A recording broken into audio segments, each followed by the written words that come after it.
ওই যে যেগুলার ডাইল যেন চানার ডাইল গড়ে যেন বানাইয়া খাই নো সেম চানার ডাইলটা লইলাম আমি বাটি দিয়ে এক বাটি লইছি।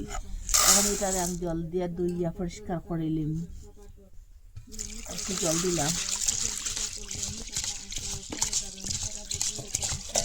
ওরকম একটা জুড়ি লইছি, দিয়া দিয়া জুড়ির মধ্যে লইম, জলটা জুড়িব।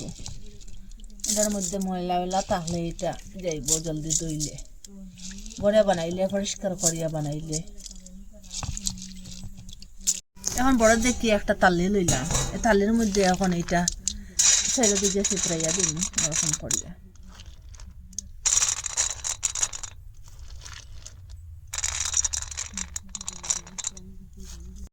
এখন রোদের মধ্যে দিয়া দিম, একটু উপরে দিম, দুল বালু যেরকম পড়ে না, এটা জলটা শুকাওক।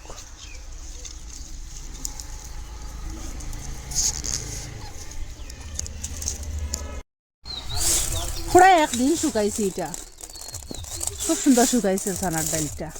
এখন আমার সাথে আসুন, মিক্সারের মধ্যে এখন লইলিম, একটু একটু করে লইম, এটা ছোট মিক্সার।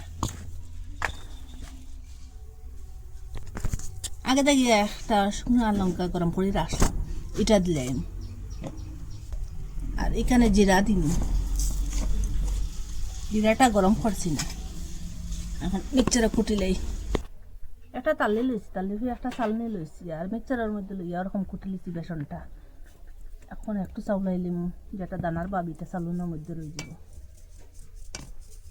দেখো কত সুন্দর বেসন হয়েছে, বাজার থেকে আপনারা যেরকম কিনে আনো এর থেকে আরো ভালো করে নিজের হাতে। বাকি যেটা আছে ওরকম করে কুটিলিম। গড়ে ওই যে বেসন বানানো যায়, আপনারা অল্প জিনিস দিয়েও বেসন বানানো যায়। আর এটা আমি সবটা কুটি লিছি, আর ওই যে মরিচ আর জিরা দিছি, এটা একটা স্রেন্ট হইব আর খাইতেও একটা স্বাদ হইব। খুব কম খরচের মধ্যে ঘরে বেসন বানানো যায়, আর দোকান থেকে এরকম আর বেসন কিনতে লাগতো না। ঘরে যদি এরকম বেসন বানানো যায়, আপনারা মিস করবা না, ঘরে বানাইয়া খাইবা, দোকান থেকে কিনতে লাগতো না। খুব তাড়াতাড়ি এরকম বেসনটা বানানো যায়।